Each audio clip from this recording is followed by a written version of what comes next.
సహచర మంత్రివర్గ సభ్యులు కొండపల్లి శ్రీనివాస్ గారు, సహచర మంత్రివర్గ సభ్యురాలు హోంశాఖ మంత్రి అనిత గారు, గౌరవ పార్లమెంట్ సభ్యుడు కలిశెట్టి అప్పలనాయుడు గారు, ఈరోజు సెర్ఫ్ CEO మీ అందరికీ మొదటి తారీఖు అయితే మొదటి గంటలోనే మీకు పింఛన్లు ఇప్పిస్తున్నటువంటి కరుణ గారు, పెన్షనర్స్ అయితే ఇక్కడ సత్యవతి గారు, యమున గారు, బంగారు కుటుంబాలు 2 ధనంజయ నాయుడు గారు, నాగమణి గారు, మార్గదర్శి త్రినాథరావు గారు, రవికుమార్ గారు, జిల్లా కలెక్టర్ రామసుందర్ రెడ్డి గారు, మరొకసారి మా యువతను చూస్తున్నా చాలా ఉత్సాహంగా ఈ కార్యక్రమంలో భాగస్వాములు అవుతున్నారు. ఇంకో పక్కన మా చిన్నారులు చూస్తున్న పిల్లల్ని తల్లికి వందనం హుషారు ఇంకా ఉంది, చాలా ఉత్సాహంగా ఉన్నారు. మా ఆడబిడ్డలను చూస్తున్న ఫుల్ జోష్లో ఉన్నారు. ఈ మధ్యకాలంలో స్త్రీశక్తి బస్సు పెడితే ఎంత ఉత్సాహంగా మీటింగ్కి వెళ్తున్నారో, బస్సులో వెళ్తున్నారో, నా మీటింగులు కూడా అంతే జోరుగా హుషారుగా వస్తున్నారు. అలాంటి నా తెలుగింటి ఆడపడుచులందరికీ నమస్కారాలు, అభినందనలు, శుభాభినందనలు. మొట్టమొదటిసారిగా దసరా శుభాకాంక్షలు. రేపు రాబోయేది మళ్ళీ దీపావళి వస్తుంది. దీపావళికి కూడా అడ్వాన్స్ కంగ్రాచులేషన్, శుభాకాంక్షలు. ఇప్పుడు పండగలే పండగలు. ఒకప్పుడు పండగ చేసుకోవాలంటే చాలా ఇబ్బందులు. ఈరోజు ఎవ్వరికీ ఇబ్బంది లేదు. ప్రతి నెల మొదటి తారీఖు వస్తుందంటే అదొక పింఛన్ల పండగ అని చెప్పి నేను మీకు తెలియజేస్తున్నా. దేశంలోనే కాదు ప్రపంచంలోనే ఎక్కడా ఇవ్వని విధంగా ఆర్థిక భరోసా కల్పించే ఏకైక ప్రభుత్వం ఎన్డీఏ ప్రభుత్వం. అది ప్రభుత్వానికి పేదల పట్లుండే అభిమానం. 63,50,765 మందికి పింఛన్లు ఇస్తున్నాం. నెలలో ఈ ఒక్క కార్యక్రమంలో 2,745 కోట్ల పింఛన్ కింద ఇస్తున్నాం నెలవారీగా. 16 నెలలైంది నేను వచ్చి ముఖ్యమంత్రిగా. 48,019 కోట్ల రూపాయలు ఈ పేదవాళ్ళకి ఇచ్చిన ఏకైక ప్రభుత్వం ఈ ప్రభుత్వం అని చెప్పి నేను మీకు తెలియజేస్తున్నా. ఇంకొక పక్కన ఎవరైనా చనిపోతే చనిపోయిన నెల నుంచి వితంతో పింఛన్ ఇస్తున్నాం. ఇంకొక పక్క మీరు చూస్తే ఒక నెలలో తీసుకోకపోతే 2వ నెలలో ఇస్తున్నాం. ఆ విధంగా ఈ నెలలో 10,579 మందికి 4,23,00,000 వితంతో పింఛన్లు ఇచ్చాం. 2వ నెల కూడా పింఛను 2 కలిపితే 1,34,023 మందికి 108 కోట్లు ఇచ్చాం.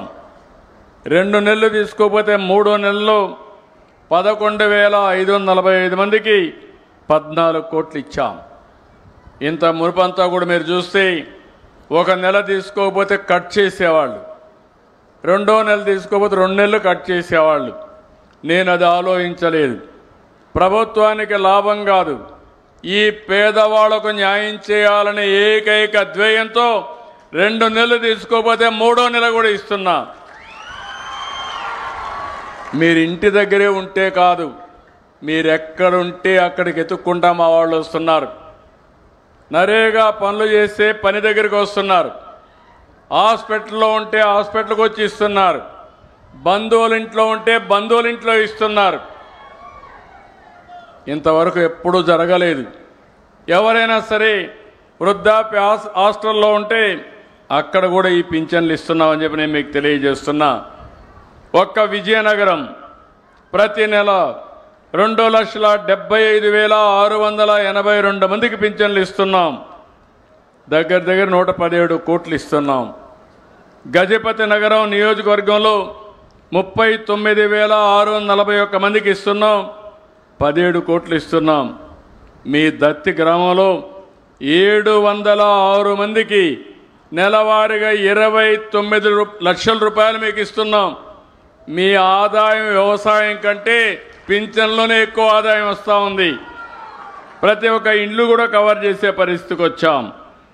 ఇక్కడ మీరు చూస్తే నేను ఆ రోజు పింఛన్లు పెంచాను. పింఛన్లు ప్రారంభించిందే తెలుగుదేశం. మీరు ఒక్కసారి చరిత్ర గుర్తుపెట్టుకోవాలి. నందమూరి తారక రామారావు గారు 85లో 30 రూపాయలతో ప్రారంభించిన పింఛన్ ఇది. నేను 95లో ముఖ్యమంత్రి అయినప్పుడు 75 రూపాయలు చేశా. మళ్ళీ 2014లో ముఖ్యమంత్రి అయినప్పుడు 1000 రూపాయలు చేసి 2000 చేశా. 200ని 2000 అంటే దగ్గర దగ్గర 10 రెట్లు పెంచిన ఏకైక ప్రభుత్వం ఆ రోజు తెలుగుదేశం ప్రభుత్వం. ఆ తర్వాత మీరు చూస్తే మొన్న నేను వచ్చిన తర్వాత 24 ఏప్రిల్ నుంచే పెంచుతానని చెప్పాను. మీరు ఓట్లేసి జూన్లో వేశారు. పింఛను ఏప్రిల్ నుంచే మీకు ఇచ్చామంటే ఈ పేదవాళ్ళ పట్ల ఈ ప్రభుత్వానికి ఉండే అభిమానం అని చెప్పి మరొకసారి మీ అందరికీ విజ్ఞప్తి చేస్తున్నా. ఈరోజు భారతదేశంలో చాలా రాష్ట్రాలు ఉన్నాయి. ఏ రాష్ట్రంలో ఈ విధంగా పింఛన్లు ఇవ్వడం లేదు. ఈరోజు మీరు చూస్తే 4000 వితంతువులకి వృద్ధులకి, 6000 రూపాయలు దివ్యాంగులకి, ఎవరైనా కిడ్నీ పేషెంట్ ఉంటే అదే మరిగా డయాలసిస్ చేసుకుంటే 10,000 రూపాయలు ఇచ్చాం. అదే సమయంలో బెడ్కే పరిమితం అయిపోతే అలాంటి వాళ్లకు 15,000 ఇస్తున్నాం. అంటే ఈ ప్రభుత్వం ఒక మానవత్వంతో ఆలోచిస్తున్నాను. ఇంకో పక్క నేను రాకపోతే ఎవరైనా నిర్లక్ష్యం చేస్తారనే ఉద్దేశంతో ప్రతి నెల ఒక గ్రామానికి వచ్చి నేరుగా పర్యవేక్షిస్తున్నానంటే ఏ ఒక్కరికి ఇబ్బంది రాకూడదనే ఉద్దేశంతోనే ఈ కార్యక్రమాన్ని చేపట్టానని చెప్పి మీ అందరికీ తెలియజేస్తున్నా. రాష్ట్రంలో దేశంలో 29 రాష్ట్రాలున్నాయి. ఉత్తరప్రదేశ్ మనకంటే 3 రెట్లు ఎక్కువ ఉంది. పెద్ద రాష్ట్రం. వాళ్ళు ఇచ్చేది 5160 కోట్లు. తెలంగాణ రాష్ట్రం నేనే ఆ రోజు సంపద సృష్టించాం. మనకంటే ఆదాయం ఎక్కువ వస్తుంది. ఈరోజు అక్కడ ఇచ్చేది 8,179 కోట్లు. హైయెస్ట్ వచ్చి తెలంగాణ 8,179 కోట్లు అయితే ఆంధ్రప్రదేశ్ రాష్ట్రం 33,000 కోట్ల రూపాయలు పేదవాళ్ళకి ఇస్తున్నామంటే అది మీ మీద నాకుండే అభిమానం, ప్రేమ అని చెప్పి నేను మీకు తెలియజేస్తున్నా. ఈ విషయాలు మీరు గుర్తుపెట్టుకోవాలి. ఎందుకు నేను ఈ విషయం చెప్తున్నానంటే 100 మంది ఉంటే 13 మందికి పింఛన్లు ఇస్తున్నాం. ఇంకో పక్క 59 మంది మా ఆడబిడ్డలకే పింఛన్లు ఇస్తున్నా. ఈరోజు మగవాళ్ళ కంటే కూడా ఆడబిడ్డలు అన్ని విధాలా పైకి తేవడానికి అనేక కార్యక్రమాలు తీసుకున్నామని చెప్పి కూడా నేను మీకు తెలియజేస్తున్నా. ఈరోజు మీరు చూసినప్పుడు 48,019 కోట్ల రూపాయలు ఖర్చు పెడితే 28,331 కోట్లు మా ఆడబిడ్డల చేతికి ఇస్తున్నానంటే దానికంటే సాటిస్ఫాక్షన్ నా జీవితంలో ఇంకొకటి ఉండదని చెప్పి తెలియజేస్తున్నా. ఈరోజు ఒక విషయం మీరు గుర్తుపెట్టుకోవాలి. నేనేదో ఒక పింఛన్తోనే సరిపెట్టలేదు. సూపర్ 6 చెప్పాం. సూపర్ హిట్ చేశామా లేదా అని మిమ్మల్ని అడుగుతున్నా. సూపర్ హిట్ చేశామంటే గట్టిగా చెప్పండి. సూపర్ 6ని సూపర్ హిట్ చేశామని గట్టిగా హర్షాన్ని, ఆమోదాన్ని తెలియజేయండి. పిల్లలు చూసి అడిగాను. 2 పిల్లలుంటే 2కి వస్తూ ఉంది.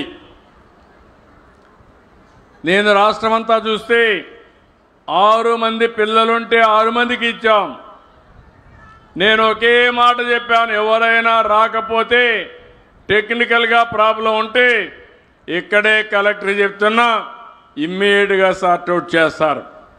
కానీ ఒక్కరికి కూడా ఇగ్నోర్ కావడానికి వీలు లేదు. అర్హులైన ప్రతి ఒక్కరికి పింఛన్లు ఇచ్చే బాధ్యత, తల్లికి వందనం ఇచ్చే బాధ్యత నాదని మరొక్కసారి మీ అందరికీ హామీ ఇస్తున్నా. ఈ కార్యక్రమంలో 63,77,000 మందికి ఇచ్చాం. 10,090 కోట్ల రూపాయలు శాంక్షన్ చేశాం. ఇదేదో మీకు డబ్బులు ఇవ్వడం కాదు, ఇది కేవలం పథకమే కాదు, ఈ పిల్లల అద్భుతమైన భవిష్యత్తుకు ప్రభుత్వం పెట్టే పెట్టుబడి, అది నేనిచ్చే భరోసా అని మరొకసారి మీ అందరికీ తెలియజేస్తున్నా. ఈరోజు మా ఆడబిడ్డలున్నారు, అప్పుడప్పుడు మర్చిపోతారు. దీపం పెట్టింది నేనే, గుర్తుందా తల్లి అని అడుగుతున్నా. 98, 99లో నా తల్లి పడిన కష్టం పడకూడదని నా ఆడబిడ్డలకు మొట్టమొదటిసారిగా దీపం సిలిండర్లు ఇచ్చా. అవునా కాదా అని అడుగుతున్నా ఇక్కడ ఆడబిడ్డలందరినీ. మళ్ళీ కొంతమంది ధరలు పెరిగాయని వాడకం మానేస్తే మళ్ళీ ఈరోజు 3 సిలిండర్లు ఉచితంగా గ్యాస్ ఇచ్చానంటే అది మా ఆడబిడ్డల పైన నాకుండే అభిమానం అని మరొక్కసారి తెలియజేస్తున్నా. 1 కోటికి పైన ఇచ్చాం. 2,66 లక్షల సిలిండర్లు ఇచ్చాం. 1,718 కోట్లు ఖర్చు పెట్టాం. ఈ మధ్యనే స్త్రీ శక్తి ఆగస్టు 15 మా ఆడబిడ్డలందరికీ ఉచిత ప్రయాణ సౌకర్యం అంటే చాలామంది అసాధ్యమన్నారు, సాధ్యం కాదన్నారు, అవసరమా అన్న అడిగారు. నేను ఒకే మాట చెప్పాను, చెప్పింది చేసి చూపిస్తానని. స్త్రీ శక్తి కింద మీకు రాష్ట్రంలో ఎక్కడైనా ప్రయాణం చేయొచ్చు. మొన్న దసరా రోజున ఇక్కడి నుంచి నేరుగా విజయవాడకి వెళ్ళి కనకదుర్గమ్మ దర్శనం చేసుకొని మీరు వచ్చారంటే చాలా ఆనందంగా ఉంది. నేను కూడా పట్టు వస్త్రాలు ఆ తల్లికి సమర్పించా. అక్కడ పోయినప్పుడు చూశాను, క్యూలు చూశాను.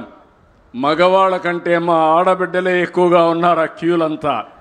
అంటే స్త్రీ శక్తి బ్రహ్మాండంగా పనిచేసింది. అవునా కాదా అని అడుగుతున్నా మా ఆడబిడ్డలందరినీ. అంటే ఫస్ట్ టైం మీ అందరికీ మొబిలిటీ వచ్చింది, బయట పోయే అవకాశం వచ్చింది. ఈరోజు ఆగస్టు 15న ప్రారంభిస్తే 45 రోజులు 10 కోట్ల ప్రయాణాలు చేశారు. ఇది ఒక వినూత్నమైన అనుభవం. ఒకప్పుడు 10 లక్షల మందే రోజుకు బస్సులు ఎక్కేవాళ్ళు, ఈరోజు డబల్ అయిపోయింది, 21 లక్షలు ఎక్కుతున్నారు. మా తల్లి నవ్వుతా ఉంది. అంటే ఒకటే కోరుతున్నా, ఇది సూపర్ హిట్ అయింది.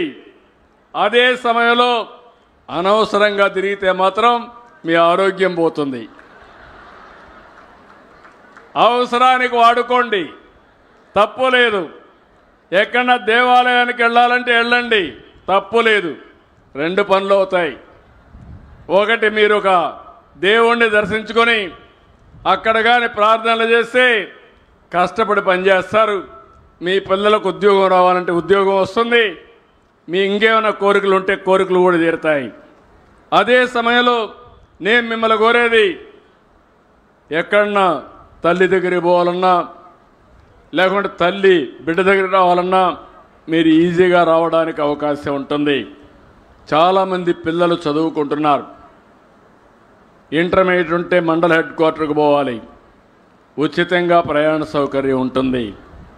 ఇంకో పక్క ఉద్యోగాలకు పోయి రావాలంటే ఈజీగా పోయి వచ్చే పరిస్థితి వస్తుంది.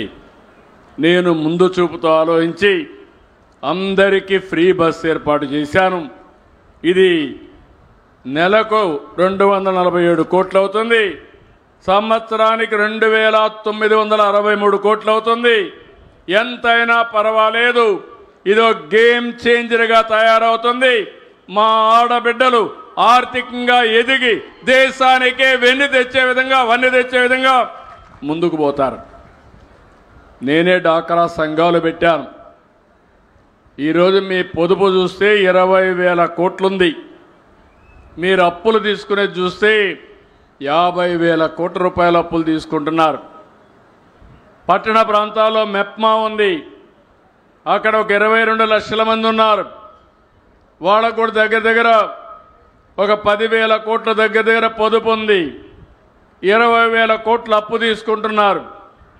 మళ్ళీ తిరిగి కట్టడంలో పెద్ద వ్యాపారస్తులు కట్టలేదు, కానీ నీతిగా ఉండే మా ఆడబిడ్డలు మాత్రం తిరిగి కట్టే సాంప్రదాయానికి కట్టుబడి ఉన్నారు.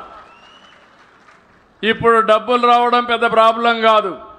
నేను అందుకే కరుణ గారిని ఒక మాట చెప్పాను. అదే మరి మంత్రి ఇక్కడే ఉన్నాడు, డాక్రా సంఘాల మంత్రి మీ దగ్గర శ్రీనివాస్ గారు ఇక్కడే ఉన్నారు. మీ ఆదాయాన్ని పెంచడానికి ఏం చేయాలనో పెద్ద ఎత్తున ఆలోచిస్తున్నానని చెప్పి కూడా నేను మీకు తెలియజేస్తున్నా. ఇంకో పక్క 4వ తారీఖు ఆటో డ్రైవర్లు మా ఆడబిడ్డలకు ఉచిత ప్రయాణ సౌకర్యం ఏర్పాటు చేస్తే మాకు నష్టం వస్తూ ఉందని బాధపడితే వాళ్ళకు కూడా చెప్పా, మీరు కూడా బాధపడద్దండి. ఆటో డ్రైవర్ సేవలో 4వ తారీఖున 15,000 రూపాయలు వాళ్ళ అకౌంట్లో వేస్తున్నాను.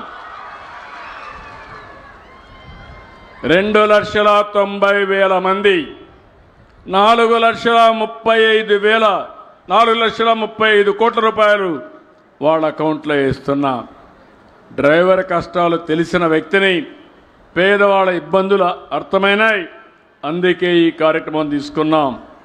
ఇంకో పక్క రైతు బాగుంటేనే దేశం బాగుంటుంది. గ్రామీణ ప్రాంతాలు బాగుండాలంటే రైతు ఆదాయం పెరగాలి. ఒకప్పుడు మీరు చూస్తే రైతును పట్టించుకున్న దాఖలాలు లేవు. ఈరోజు నేను ఒకటే ఆలోచిస్తున్నాను, ఆహారపు అలవాట్లు మారాయి, మన ఉత్పత్తిని కూడా మార్చుకోవాలి. విజయనగరం జిల్లా పేదరికంలో ఉంది. దానికి కారణం మీరు చూస్తే ఇక్కడ నీళ్లు పైనున్నా, నీటి వనరులున్నా ఇక్కడ వ్యవసాయం అనుకున్నట్టు చేయలేక చేసిన వాణిజ్య పంట లేకుండా మనకు నష్టం వస్తూ ఉంది. నేను ఒకటి హామీ ఇస్తున్నా, రైతును ఆదుకుంటాం. అందుకే అన్నదాత సుఖీభవ కింద 20,000 ఇస్తా అన్నాం. మొదట విడత 7,000 వేసాం. మిగిలిన 14,000 కూడా మీ అకౌంట్లో వేసే బాధ్యత మాదని మరొక్కసారి మీ అందరికీ హామీ ఇస్తున్నా. 46,85,000 వేసాం.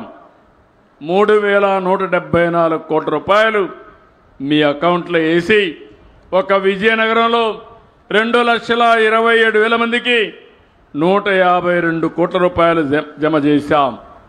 ఇక్కడే యువత ఉన్నారు. నేను ఒకటే చెప్తున్నా మా యువత అందరికీ, నేను ఆ రోజు చాలా స్పష్టంగా చెప్పాను, సూపర్ 6లో మొట్టమొదటిది మెగా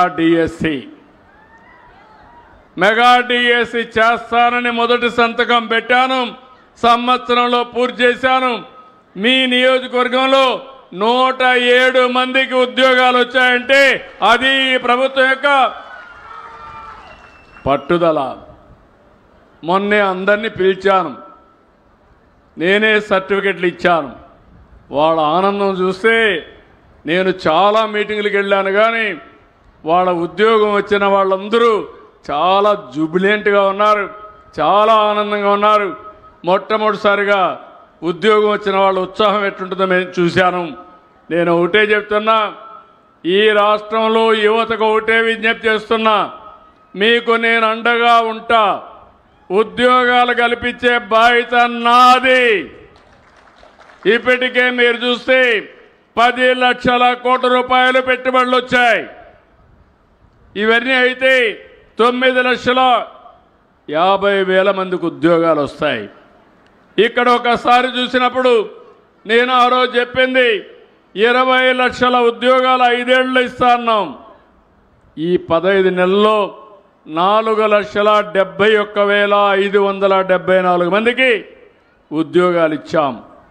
ప్రభుత్వంలో టీచర్లకి 15,941 ఇచ్చాం. అదే మరి వివిధ డిపార్ట్మెంట్లో 9,093 ఇచ్చాం. పోలీస్ శాఖలో 6,100 మందికి ఇచ్చాం. ఈరోజు నేను చెప్పాను, వర్క్ ఫ్రమ్ హోమ్ చదువుకున్న వాళ్ళు ఉన్నారు, మీ ఇంటి దగ్గరనే మీరు పనిచేసే అవకాశాన్ని కల్పిస్తున్నాం.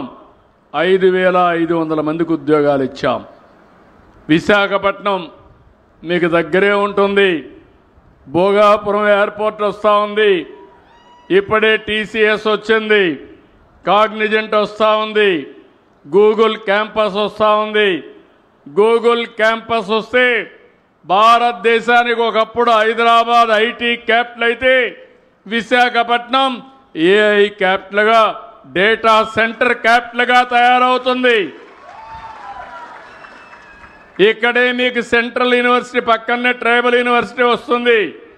ఇక్కడ చదువుకుంటే నేరుగా విశాఖపట్నం పోయి వేరే ప్రపంచానికి పోయే పని లేకుండా ఉద్యోగాలు వస్తాయని చెప్పి కూడా నేను మీకు తెలియజేస్తున్నా. ఈరోజు అన్నా క్యాంటీన్ పేదవాళ్లకు 5 రూపాయలకే భోజనం పెడుతున్నాం. ఇంకా దీన్ని పెంచుతున్నాం.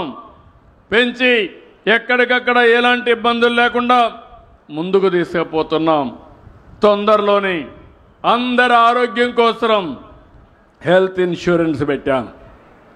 డబ్బులుండేవాళ్ళు లేని వాళ్ళని వ్యత్యాసం లేకుండా ప్రతి ఒక్కరికి 2,50,000 రూపాయలు యూనివర్సల్ హెల్త్ ఇన్సూరెన్స్ చేసిన పార్టీ ఇది. దేశంలో ఎక్కడా జరగలేదు, మన దగ్గరనే చేశాం. పేదవాళ్ళకి ఇప్పుడుండే దాన్ని కంటిన్యూ చేసి 25 లక్షల వరకు ఇస్తానని చెప్పి నేను మీ అందరికీ తెలియజేస్తున్నా. ఇంకో పక్కన ఈరోజు మీరు చూస్తే 2029కి అందరికీ ఇళ్లు కట్టించే బాధ్యత నాది. 2 సెంట్లు పట్టణ ప్రాంతాల్లో, గ్రామీణ ప్రాంతాల్లో 3 సెంట్లు ఇస్తాం. ఈ నెలలోనే దీపావళి కంటే ముందు 3 లక్షల ఇండ్లకు గృహప్రవేశం చేసి వాళ్ళందరికీ నిజమైన దీపావళి పండుగ ఏర్పాటు చేసే బాధ్యత మాదని మీ అందరికీ హామీ ఇస్తున్నా. ఇంకొక 6 లక్షల ఇండ్లు రాబోయే సంవత్సరం జూన్ లోపల పూర్తి చేస్తాం. నిన్న మొన్న మీరు చూశారు, మీ అందరికీ దసరా, దీపావళి, జీఎస్టీ వచ్చింది. దీనివల్ల సూపర్ జీఎస్టీ వల్ల మీ పొదుపు కూడా సూపర్గా చేసుకునే అవకాశం వచ్చింది. ధరలు తగ్గాయి, కొనుగోలు శక్తి పెరిగింది, మీ ఆదాయం పెరుగుతుంది. మీరు వాడే అన్ని వస్తువులను మీరు చూస్తే నిత్యావసర వస్తువులు కానీ, మందులు, వ్యవసాయ పరికరాలు, కారు కావాలంటే కారు కూడా ధర తగ్గింది, ఎలక్ట్రానిక్ వస్తువుల ధరలు తగ్గాయి. ఈ విధంగా మొత్తం పేద మధ్యతరగతి కుటుంబాలకి వెసులుబాటు కల్పిస్తూ ఎక్కడ కూడా కన్ఫ్యూజన్ లేకుండా, ఒకప్పుడైతే ఎంత ఇస్తారో తెలిసేది కాదు. ఈరోజు 2,5,18,0 పేదవాళ్ళు వాడే వస్తువులకి ట్యాక్స్ లేదు. కొన్ని వస్తువులకు 5%. బాగా పెద్దవాళ్ళు ఉంటే అలాంటి వస్తువులకు మాత్రం 18% చేశారు. దీనివల్ల రాష్ట్రంలో 8,000 కోట్ల రూపాయల ఆదాయం తగ్గుతుంది. తగ్గినా పర్వాలేదు, మా పేద ప్రజలకి 8,000 కోట్ల రూపాయల ఆదాయం వస్తుందని చెప్పి మీ అందరికీ తెలియజేస్తున్నా. కొత్త స్లాబ్ల వల్ల ప్రతి నెల దగ్గర 1,500 రూపాయలు మీకు ఆదా అవుతుంది. ఇంకో పక్క శుభవార్త, నేను ఒక మాట చెప్పాను, నేను కష్టపడతాను, నా అనుభవంతో పనిచేస్తాను, ప్రభుత్వాన్ని ఘాట్లో పెడతాను, సమర్థత పెంచుతాను, అభివృద్ధి, సంక్షేమం, సుపరిపాలన ఒక పద్ధతి ప్రకారం తీసుకుపోతానని చెప్పాను.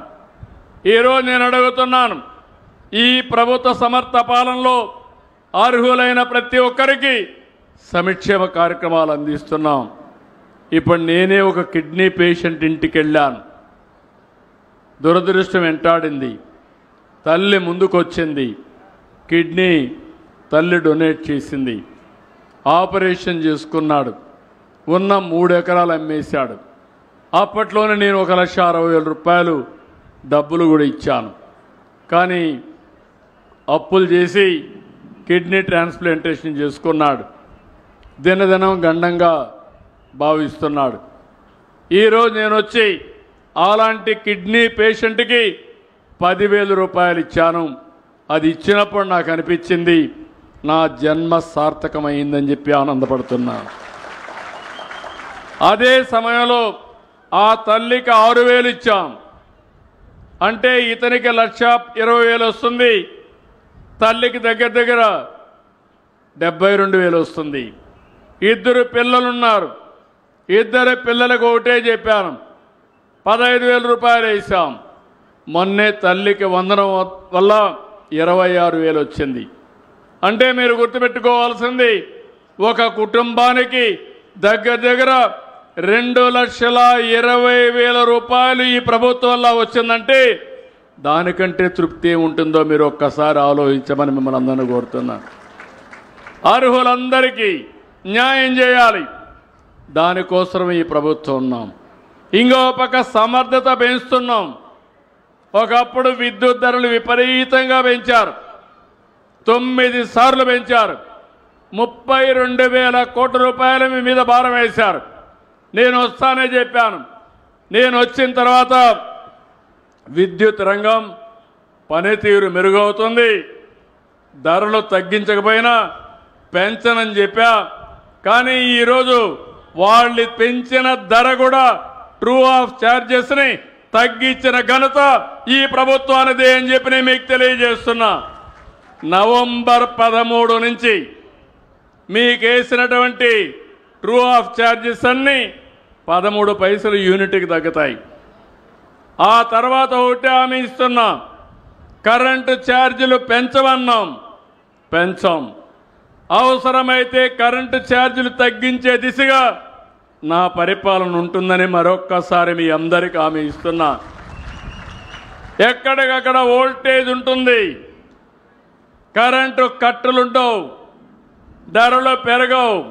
మీ ఇంటి మీదనే కరెంటు తయారు చేసుకునే వ్యవస్థ, మీ పొలంలో కరెంటు తయారు చేసుకునే విధంగా ఉచితంగా పెట్టిస్తా.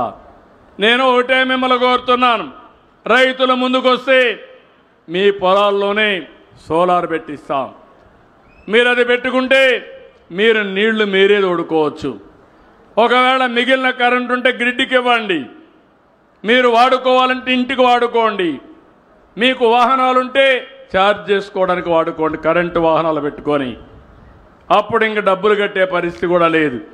ఒకవేళ కానీ ఎప్పటికప్పుడు మీ దగ్గర కరెంటు లేనప్పుడు గ్రిడ్కి ఇచ్చి మీకు అవసరమైనప్పుడు మళ్ళా తీసుకునే ఏర్పాటు కూడా చేస్తాను. నేను ఒకటే ఆలోచిస్తున్నాను, వెనుకబడిన వర్గాలు ఉన్నారు ఈ జిల్లాలో, మీకు ప్రత్యేకంగా ఒక కార్యక్రమం తీసుకొచ్చాం. మీ ఇంటి మీద మీరు కరెంటు ఉత్పత్తి చేసుకుంటే 3 కిలోవాట్ల వరకు 98,000 రూపాయలు సబ్సిడీ ఇస్తా. దానికంటే ఎక్కువ ఉంటే అప్పు తీసుకొని మీరు కరెంట్ ఛార్జీలు కట్టే డబ్బులు దానికి కడితే ఇది మీ సొంతం అవుతుంది. తర్వాత ఉచితంగా కరెంటు వాడుకునే అవకాశం వస్తుంది. షెడ్యూల్ కులాలైతే, షెడ్యూల్ తెగలైతే 2 కిలోవాట్ల వరకు నేను ఉచితంగా కరెంటు పెట్టిస్తా. మీరు ఒక్క పైసా కట్టే పరిస్థితి ఉండదని చెప్పి కూడా నేను మీకు తెలియజేస్తున్నా. ఇలాంటి కార్యక్రమాలతో మనం ముందుకు పోతున్నాం. ఈరోజు ఇక్కడుండే మిమ్మల్ని అందరినీ ఒకటే కోరుతున్నాను, ఉత్తరాంధ్ర విశాఖపట్నం, శ్రీకాకుళం, విజయనగరం పేదరికం ఉండే జిల్లా. ఈరోజు మీరు ఇక్కడ చూస్తే నేను సీఎంగా ఉన్నప్పుడే వంశధార, నాగావళి ఇవన్నీ కూడా అప్పుడే ఇక్కడ తోటపల్లి, అదే మరిగా ఆ రోజే మనం ప్రారంభించాం, అనేక ప్రాజెక్టులు ప్రారంభించాం. తారక రామ, తీర్థసాగర్ ఇవన్నీ ప్రారంభించాం. ఈరోజు ఉత్తరాంధ్రలో 2,000 కోట్లు ఖర్చు పెట్టి 100% అన్ని ప్రాజెక్టులు 2 సంవత్సరాల లోపల పూర్తి చేసే బాధ్యత నాదని మరొకసారి మీ అందరికీ హామీ ఇస్తున్నా. తారక రామ, తీర్థసాగర్ నేనే ఫౌండేషన్ వేశాను. ఎప్పుడు వేశానంటే 2000 ఆ ప్రాంతంలో వేశాను. 25 ఏళ్ళైనా ఇంకా పూర్తి కాలేదు. ఇమ్మీడియట్గా పూర్తి చేస్తాం. తోటపల్లి రిజర్వాయర్కి నేనే ఆ రోజు ఫౌండేషన్ వేసి మళ్ళీ నేనే పూర్తి చేశాను. మళ్ళీ వదిలేశారు. కుడి కాలువ, గజపతి నగర కాలువలు పూర్తి చేస్తాం. ఇంకో పక్కన ఈ జిల్లాలో మీరు కొన్ని విషయాలు కూడా చెప్పారు. ఇప్పటికే మీరు ఒక్కసారి ఆలోచిస్తే మొత్తం ఉత్తరాంధ్రలో రాబోయే రోజుల్లో అనేక అభివృద్ధి కార్యక్రమాలు చేస్తాం. Visakhapatnam steel plant కాపాడాం. 11,440 కోట్లు ఇప్పించాం. ఇంకో పక్కన విశాఖపట్నంలో ఏదైతే రైల్వే జోన్ కూడా తీసుకొచ్చాం. ఇంకో పక్కన ఆర్సీఆర్ మితలైతే 1,47,00,000తో స్టీల్ ప్లాంట్ ఏర్పాటు చేస్తున్నారు. విశాఖపట్నం ఒక ఐటీ క్యాపిటల్గా తయారవుతుంది. టీసీఎస్ వస్తూ ఉంది, కాగ్నిజెంట్ వస్తూ ఉంది, గూగుల్ వస్తుంది, ఎక్సెంచర్స్ వస్తాయి. ప్రపంచ స్థాయి కంపెనీలకన్నింటికీ కేంద్రంగా ఉంటుంది. భోగాపురం ఎయిర్పోర్ట్ వస్తుంది. మీ ఊరికి భోగాపురం పోవాలంటే 1 గంటలో పోవచ్చు. విశాఖపట్నం వాళ్ళకంటే మీకు అనుకూలంగా ఉంటుంది. ఇది విజయనగర అభివృద్ధికి పెద్ద ఎత్తున దోహదం చేస్తుందని చెప్పి కూడా నేను మీకు తెలియజేస్తున్నా. ఇంకో పక్క వైజాగ్ రాయ్పూర్ గ్రీన్ఫీల్డ్ హైవేతో సెంట్రల్ ఇండియా కనెక్టివిటీ పెరుగుతుంది. ఇంకో పక్క మీరు ఒక్కసారి చూస్తే నేను చెప్పిన అన్ని ప్రాజెక్టులు పూర్తి చేసి ఉత్తరాంధ్ర సుజల స్రవంతిని కూడా పూర్తి చేసి గోదావరి నుంచి వంశధారకు అనుసంధానం చేస్తాం. ఇంత మునిపి మన వంశధార నాగావళి అనుసంధానం చేశాం. ఇప్పుడు నాగావళి నుంచి వేదవతి వరకు తీసుకొస్తాం. అదే మరి ఉత్తరాంధ్ర సుజల స్రవంతి పైకి తీసుకొచ్చి వేదావతి కలిపి మొత్తం వంశధార వరకు తీసుకుపోతామని చెప్పి కూడా నేను మీకు తెలియజేస్తున్నా. దీనివల్ల మీకు నీటి ఎద్దడి లేదు. ఇప్పుడే మన మిత్రులు ఒక రిక్వెస్ట్ కూడా చేశారు. ఆ రిక్వెస్ట్ని చూస్తే ఏదైతే సార్వగడ్డ మినీ రిజర్వాయర్ 26 కోట్లు అవుతుంది. దత్తి రాజేరు గజపతి నగర మండలాలకి పెద్ద ఎత్తున నీటి వనరులు కల్పించే పరిస్థితి వస్తుంది. 27 కోట్లు అవుతుంది. అయినా పర్వాలేదు, 2 సంవత్సరాల లోపల పూర్తి చేసి మీకు నీళ్లు ఇచ్చే బాధ్యత ఈ ప్రభుత్వాన్ని. ఇదే కాకుండా గిరిజన విశ్వవిద్యాలయం పక్కనే వస్తుంది. ఇంత మునుపైతే ఒక ప్రభుత్వం ఉండేది. ప్రభుత్వం వస్తూ ఉంటే మీరు చూసుంటారు, అప్పుడు చెట్లన్నీ నరికేసేవాళ్ళు, పరదాలు కట్టేవాళ్ళు. ఉన్నాయా ఇప్పుడు పరదాలు? చెట్లు నరుకుతున్నారా ఇప్పుడు? ఎవరైనా వచ్చిన వాళ్ళు వెళ్ళిపోతారని పక్కనంతా కూడా గోతులు దేవేవాళ్ళు పోనీయకుండా. పోలీసులు అడ్డం పడేవాళ్ళు. నిజమా అబద్ధమా అని మిమ్మల్ని అడుగుతున్నా. వాస్తవం అయితే ఒక్కసారి గుర్తు తెచ్చుకొని చప్పట్లు కొట్టిండే వాస్తవని. ఎవరు నవ్వినా అప్పుడుండే ప్రభుత్వం మిమ్మల్ని వేధించేవాళ్ళు. అవునా కాదు? కేసులు పెట్టేవాళ్ళు. నవ్వడానికి వీల్లేదు, ఫ్రీగా మాట్లాడడానికి వీల్లేదు. ఎన్ని ఇబ్బందులు పెట్టాలనో అన్ని ఇబ్బందులు పెట్టారు. 2024లో మళ్ళీ రాష్ట్రానికి స్వాతంత్రం వచ్చిందంటే, మీరందరూ స్వేచ్ఛగా ఉన్నారంటే అది ఈ యొక్క ఎన్డీఏ ప్రభుత్వం ఇచ్చినటువంటి స్వాతంత్రం అని చెప్పి కూడా నేను మీకు తెలియజేస్తున్నా.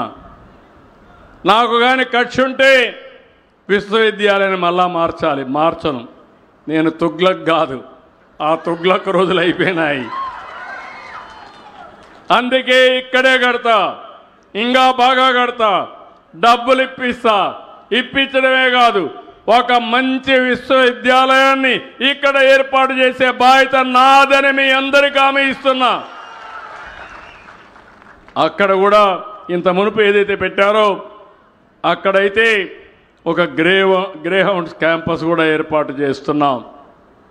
ఇలాంటి మంచి కార్యక్రమాలతో మనం ముందుకు పోతున్నాం.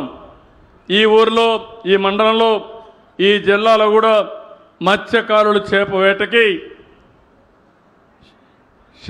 ఏదైతే మన మత్స్యకారులకు ఒక జట్టి కావాలని చెప్పి కోరారు, తప్పకుండా కట్టిస్తామని చెప్పి కూడా నేను మీ అందరికీ హామీ ఇస్తున్నా. ఇంకో పక్కన జామి మండలం శాసనాపాలెం నుంచి వేమిలి మార్గంలో హై లెవెల్ బ్రిడ్జ్ ఒకటి కావాలన్నారు, అది కూడా శాంక్షన్ చేస్తామని చెప్పి మీ అందరికీ హామీ ఇస్తున్నాను. మర్రి వలస ఆంధ్రా ఆర్ఎన్బి రోడ్ నుంచి మర్రి వలస బ్రిడ్జ్తో కలిపి గజపతి నగరం వరకు రోడ్డు వేయాలన్నారు, అది కూడా శాంక్షన్ చేస్తున్నామని చెప్పి కూడా నేను మీకు తెలియజేస్తున్నా. ఈరోజు ఇక్కడ మీరు చూస్తే ఇప్పుడే కలిశెట్టి అప్పలనాయుడు ఎంపీ మొన్నటి వరకు మామూలు కార్యకర్తను ఒక ఎంపీ చేసిన పార్టీ తెలుగుదేశం పార్టీ. సమర్థవంతంగా పనిచేస్తున్నాడు, పార్టీ అంటే ప్రాణంగా చూసుకుంటున్నాడు. ఆయన్ని మనస్ఫూర్తిగా అభినందిస్తున్నానని చెప్పి కూడా నేను మీకు తెలియజేస్తున్నా. ఇంకో పక్కన ఇప్పుడే ఎమ్మెల్యే గారు ఇక్కడ మంత్రి, మొదటిసారి వాళ్ళ తాత కూడా ఒకప్పుడు ఎంపీ, ఇక్కడ రాజకీయ కుటుంబం. మొన్నటి వరకు వాళ్ళ బాబాయ్ కూడా ఇక్కడే ఎమ్మెల్యేగా ఉన్నాడు, బాగా చదువుకున్నాడు. ఇంకా కష్టపడాలి, ఇంకా మీకు అందుబాటులో ఉండాలి. నేను ఏవైతే ఆలోచనలు పెట్టుకున్నానో ఆ ఆలోచనల ప్రకారం రాత్రింబగళ్ళు పనిచేసి ఈ వెనుకబడిన జిల్లా, వెనుకబడిన నియోజకవర్గాన్ని అభివృద్ధి చేసే బాధ్యత ఆయనకు అప్పచెప్పానని చెప్పి మీ అందరికీ తెలియజేస్తున్నా. మీరు కూడా వదిలిపెట్టద్దండి, రాటు తేలాలి, గట్టిగా పనిచేయించండి. ఎందుకంటే ఈ నియోజకవర్గానికి అవసరం. అందుకే యువకుడు, ఉత్సాహవంతుడు, చదువుకున్నాడు, జాక్పాట్ మేరగా ఎమ్మెల్యే ప్లస్ ఒకటేసారి మంత్రి కూడా, డబుల్ జాక్పాట్. కానీ ఆయన కష్టపడాలి. ఏదైతే నేను ఆశలు పెట్టుకున్నానో ఆ ఆశల్ని నిరూపించుకునే బాధ్యత అయిందని చెప్పి నేను మీకు తెలియజేస్తున్నా. నా ఆలోచన ఒకటే. ఇప్పుడే అనిత గారు ఒక మాట అన్నారు, ఎగ్జాక్ట్గా 22 సంవత్సరాల కంటే ముందు వెంకటేశ్వర స్వామికి పట్టు వస్త్రాలు ఇచ్చే సాంప్రదాయం ముఖ్యమంత్రిగా నేను వెళ్ళాను. ఆ రోజే నేను ప్రాణదానం అంటే వెంకటేశ్వర స్వామి భక్తులు ప్రాణదానం కింద డొనేట్ చేయమని ఒక ట్రస్ట్ కిందన ఏర్పాటు చేశాను. రోయా హాస్పిటల్లో ఇనాగరేట్ చేశాను. పోతూ ఉంటే 24 క్లేమోర్ మైన్స్ నా మీద బ్లాస్ట్ చేశారు ఆ రోజు తీవ్రవాదులు. మామూలుగా ఎవ్వరూ బయటపడరు, ఒక బాంబు వేస్తేనే ఏమవుతాం మీకు తెలుసు. అలాంటిది 24 బాంబులు వేస్తే సాక్షాత్తు వెంకటేశ్వర స్వామి దిగొచ్చి నాకు ప్రాణభిక్ష పెట్టాడని చెప్పి మీ అందరికీ విజ్ఞప్తి చేస్తున్నా. నన్ను ఒక పర్పస్ కోసం బతికిచ్చాడు, ప్రాణభిక్ష పెట్టారు. నేను ఎప్పుడు ఆయన పాదాల దగ్గర ఎప్పుడు మా ఇంట్లో నుంచి చూస్తే 7 నామాలు కనపడొస్తాయి. అటు సైడ్ మంగాపురం చూస్తే అలాంటిది నేను ఎప్పుడూ గుర్తుపెట్టుకుంటాను. పవిత్రమైన భావంతో పనిచేస్తాం. ఎన్టీ రామారావు గారు మొట్టమొదటిసారిగా అన్నదానం ప్రవేశపెడితే ఈరోజు వెంకటేశ్వర స్వామి ఆ అన్నదానం 2300 కోట్లుంది. వచ్చే ఆదాయంతోనే పెట్టగలుగుతున్నాం. వడ్డీ మళ్ళా వస్తూ ఉంది. అందుకే మొన్న ఒక నిర్ణయం తీసుకున్నా, వెంకటేశ్వర స్వామి మేనేజ్ చేసే, టీటీడీ మేనేజ్ చేసే అన్ని దేవాలయాల్లో కొండపైన ఏ విధంగా అయితే భోజనం పెడుతున్నారో అన్ని దేవాలయాల్లో అన్నదానం ఏర్పాటు చేసే కార్యక్రమానికి శ్రీకారం చుట్టా. అదే మాదిరిగా ఈరోజు 688 కోట్లు ప్రాణదానం ఉంది. ఆ నిధులను కూడా సమీకరించి పెద్ద ఎత్తున తిరుపతిలో ఉండే అన్ని హాస్పిటల్లన్నీ ఒక గొడుగు కింద తీసుకొచ్చి వాళ్ళందరికీ ఆరోగ్య చికిత్సలు అందించే విధంగా రాష్ట్ర ప్రభుత్వం ఇచ్చే డబ్బులే కాకుండా అదనంగా ఒక కార్యక్రమం తీసుకున్నాం. ఇంకో పక్కన శ్రీవారి సేవకులు ఉన్నారు. ఇప్పుడే భవానీ సేవకులను చూశాను ఇక్కడ నేను. ఈ ఊర్లో 70 మంది భవానీ సేవకులు ఉన్నారు. రాష్ట్రం మొత్తం చూస్తే దగ్గర 17 లక్షల మంది శ్రీవారి సేవకులు ఉన్నారు. నేనే ఆ కార్యక్రమానికి శ్రీకారం చుట్టాను. నేను సత్యసాయి బాబా ఆశ్రమంలో చూశా. ఆ సత్య సేవకులు ఉండేవాళ్ళు, సాయిబాబా సేవకులు ఉండేవారు. ఆ స్ఫూర్తిని తీసుకొని శ్రీవారి సేవకులుంటే బాగుంటుందని నేనే ఇంట్రడ్యూస్ చేశా. ఈరోజు బ్రహ్మాండంగా పనిచేస్తూ ఉంది. నిన్న బ్రహ్మోత్సవాలు చాలా బాగా చేశారంటే ఎవరైతే శ్రీవారి సేవకులు వచ్చి వాలంటరీ వర్క్ చేసి బ్రహ్మాండంగా జయప్రదం చేశారు, వారందరినీ అభినందిస్తున్నా. ఇప్పుడు ఒక పిలుపు కూడా ఇచ్చాను. మొన్న డాక్టర్స్ ఉంటారు, విదేశాల్లో ఉంటారు, మీరందరూ రండి. ఒక వారం తిరుపతిలో పేదవాళ్ళకు వైద్యం చేయండి, తర్వాత దేవుని దగ్గరికి వెళ్ళండి. ముందు మానవ సేవ, తర్వాత మాధవ సేవ, ఈ రెండు చేస్తే భగవంతుడు కూడా మిమ్మల్ని ఆశీర్వదిస్తాడని చెప్పి ఆ కార్యక్రమానికి శ్రీకారం చుట్టాను. ఇంకో పక్క ఎప్పుడు కూడా మీరు గుర్తుపెట్టుకోవాలి, మనకు ఆరోగ్యం బాగుండాలంటే స్ట్రెస్ లేని జీవితం కావాలి. నేను మందులు ఇవ్వడానికి, ట్రీట్మెంట్ ఇవ్వడానికి హాస్పిటల్స్ పెట్టాం. అదే సమయంలో దేవాలయాలు కానీ ప్రార్థనాలయాలు కానీ చాలా ముఖ్యం. అందుకే మొన్నే టీటీడీకి చెప్పాం, ఎప్పుడో ప్రారంభించాం ఒక ట్రస్ట్. ఈరోజు దాని ద్వారా 5,000 దేవాలయాలు రాష్ట్రం దేశం మొత్తం కడుతున్నాం. ఇవి చిన్న దేవాలయాలన్నీ గ్రామాల్లో, పెద్ద దేవాలయాలు ఒక 50 కట్టాలని చెప్పి ఆలోచిస్తున్నాం. ఇది కూడా ఈ దేవాలయాలు ఉంటే దేవుణ్ణి నమ్మేవారు అక్కడికి పోయి పూజలు చేసి వస్తే మీకు ఆరోగ్యం బాగుంటుంది, స్ట్రెస్ తగ్గుతుంది. అందుకే ఈరోజు స్త్రీశక్తి కింద మీకు ఉచిత ప్రయాణ సౌకర్యం పెట్టాం. మీరు ఎక్కడికి పోవాలన్నా, కడాన శ్రీశైలం పోవాలన్నా నేరుగా పోయి మల్లికార్జున స్వామిని చూసుకొని తిరిగి రావచ్చు అని చెప్పి మీ అందరికీ విజ్ఞప్తి చేస్తున్నా. ఒక దివ్యక్షేత్రం, శక్తిపీఠం మల్లికార్జున స్వామి. 2 శక్తిపీఠాలు ఉన్నాయి, దేశంలో ఎక్కడా లేవు. ఒక్కొక్కరికి ఒక విశ్వాసం ఉంటుంది, వాళ్ళ విశ్వాసాలని గౌరవిస్తున్నాను. హిందువుల కోసం దేవాలయాలు, ముస్లింలంతా మసీదులు, క్రిస్టియన్స్ ఉంటే ఏవైతే చర్చిలు కట్టుకోవడానికి కూడా సహాయం చేశాం. ఇలాంటి కార్యక్రమాలు చేస్తున్నాయి. నేను ఒకటే ఈ విజయనగరంలో చెప్తున్నాను, ఈ జిల్లా అభివృద్ధి కావాలి, తప్పకుండా మీకు అండగా ఉంటాను. ఒకప్పుడు విశాఖపట్నం అభివృద్ధి అయింది, ఇప్పుడు విశాఖపట్నం నెక్స్ట్ లెవెల్కి వెళ్తుంది. నేను భోగాపురంలో ఎయిర్పోర్ట్ పెట్టిన ముఖ్యమైన ఉద్దేశం విజయనగరం, శ్రీకాకుళం అభివృద్ధి కావాలనే ఉద్దేశంతో ఈ డైరెక్షన్లో పెట్టాను. ఒకప్పుడు హైదరాబాద్లో, శంషాబాద్లో పెట్టాను. దానికి కారణం అటు పెడితే మెదక్కి వెళుతుంది, ఇంకో పెడితే నిజామాబాద్కి వెళ్తుంది. అట్లా కాదు, మహబూబ్నగర్ జిల్లా, నల్గొండ జిల్లా అభివృద్ధి కావాలని ఆ రోజు శంషాబాద్లో పెట్టాను. ఈసారి నేను తీసుకుపోయి ఈస్ట్ గోదావరి పాయకరావుపేట సైడ్ పెట్టుండదు, కానీ ఆ సైడ్ కంటే ఈ సైడ్ వస్తే ఉత్తరాంధ్రకు న్యాయం జరుగుతుందనే ఉద్దేశంతో భోగాపురంలో పెట్టామని చెప్పి నేను మీకు తెలియజేస్తున్నా. ఆ ఎయిర్పోర్ట్ కూడా నాశనం చేశారు. ఎప్పుడో ప్రారంభం కావాల్సిన ఎయిర్పోర్ట్ డిలే అయిపోయింది. నేను వస్తానే మళ్ళీ ట్రాక్లో పెట్టాను. ఈ ఉత్తరాంధ్రకు సంబంధించిన వ్యక్తి రామ్మోహన్ నాయుడు ఈరోజు కేంద్రంలో మంత్రిగా ఉన్నాడు.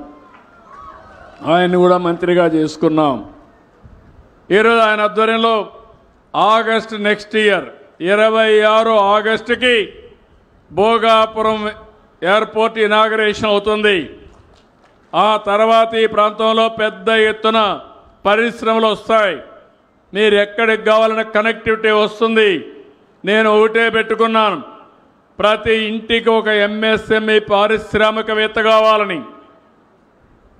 ప్రతి నియోజకవర్గంలో ఎంఎస్ఎంఈ పార్కులు పెట్టాలని. విశాఖ కేంద్రంగా ఉత్తరాంధ్ర మొత్తం పెద్ద ఎత్తున పరిశ్రమలు పెట్టడానికి ఈ ప్రభుత్వం ముందుకు పోతున్నామని చెప్పి కూడా నేను మీకు తెలియజేస్తున్నా. నేను ఎన్నోసార్లు చెప్పాను, నేనేదో సంక్షేమ కార్యక్రమాలు ఇవ్వడమే కాదు, అభివృద్ధి తెలిసిన ప్రభుత్వం ఇది. అభివృద్ధి చేస్తాం. అభివృద్ధి చేస్తూనే నేను నా జీవితాంతం పేదవాళ్ళ పక్షాన్నే ఉంటా. ఎవరికి అండగా ఉండాలనో వారికి అండగా ఉంటానని మరొక్కసారి మీ అందరికీ హామీ ఇస్తున్నా. చివరి ఊపిరున్నంత వరకు, చివరి రక్తపు బొట్టున్నంత వరకు ఈ పేదవాళ్ళ కోసం, ఈ ప్రజల కోసం పనిచేస్తానని మరొక్కసారి మీ అందరికీ హామీ ఇస్తున్నా. అందుకే నేను సంక్షేమమే కాకుండా అభివృద్ధి చేస్తూనే మీ అందరికీ కష్టాలు లేని సుపరిపాలన. ఈరోజు మీరు చూసుంటారు, ఇప్పుడిప్పుడు ఏ పని కావాలన్నా ఆఫీసుకు పోయే పని లేదు. ఇంకా అన్నీ సెల్ ఫోన్ ద్వారా చేసుకునే అవకాశాలు వచ్చేస్తున్నాయి. లంచాలు ఇచ్చే పని లేకుండా చేయాలని ఆలోచిస్తున్నాను. అది కూడా మీ అందరికీ హామీ ఇస్తున్నా. మీరు నాతో సహకరిస్తే ₹1 లంచం లేకుండా సుపరిపాలన ఇచ్చే బాధ్యత నాదని మరొకసారి మీ అందరికీ హామీ ఇస్తున్నా. రోడ్లు వ్యవస్థ బాగుండాలని. ఒకప్పుడు గుంతలు పడిన రోడ్లు, ఈరోజు అన్ని గుంతలు పూడ్చాం. ఈరోజు రోడ్లన్నీ బాగు చేస్తాం. రవాణా సౌకర్యాలని బాగు చేస్తాం. అభివృద్ధికి పెద్దపీట వేస్తామని కూడా మీ అందరికీ తెలియజేస్తున్నా. ఇలాంటి కార్యక్రమాలు మనం పెట్టుకొని ముందుకు పోయినప్పుడు నేను ఇచ్చే సంక్షేమం, చేసే అభివృద్ధి వల్ల కొంతమంది పైకి వస్తారు. అదే సమయంలో నేను ఒక పిలిపిచ్చాను, P4 అని. అంటే బంగారు కుటుంబాలు, పేదవాళ్ళందరినీ ఐడెంటిఫై చేశాం. సమాజంలో అట్టడుగు నుండి 10 లక్షల కుటుంబాలను ఐడెంటిఫై చేశాం. సమాజంలో పైకి వచ్చిన వాళ్ళని మార్గదర్శకులుగా ఎంపిక చేశాం. వీళ్ళు 1 లక్ష మంది అయ్యారు. 1,00,000 మంది 10 లక్షల మందిని దత్తత తీసుకుంటున్నారు. ఈరోజు ఏ విధంగా చేస్తారో వాళ్ళు మీకు ఒకసారి చెప్తారు. నేను ఎందుకంటే సమాజాన్ని అభివృద్ధి చేయడం, పేదరికాన్ని నిర్మూలించడం నా ఒక్కరి బాధ్యతే కాదు. సమాజం వల్ల పైకి వచ్చిన ప్రతి ఒక్క వ్యక్తి కింది వాళ్ళను కూడా పైకి తీసుకొచ్చే బాధ్యత తీసుకోవాలి. అలాంటి కార్యక్రమానికి శ్రీకారం చుట్టాం.